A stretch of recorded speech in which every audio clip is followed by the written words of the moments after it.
Sunday scripture lessons, both the reading from the book of Job and the psalm that followed spoke of suffering. We all have a hard time dealing with the truth of God's love for us when we see so much suffering in the world and even see a great deal of suffering in our own lives. Yet, suffering can draw us into an awareness of and a connection with the sufferings of others. Most of us are moved when we hear the anguished cries of a mother whose child has died. The victim of violent crime reads a newspaper with a keener eye to the circumstances of other innocent people whose lives are changed in an instant and forever because of a senseless act of violence.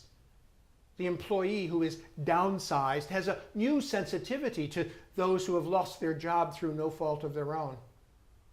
You see, shared suffering connects us to a larger world at the very time that we are most at risk of feeling isolated and alone.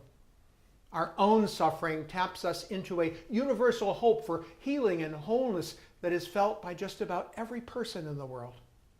So, by that suffering, we begin to understand the great work of healing brought to us in the suffering and death of Christ, suffering and death that led ultimately to resurrection and new life.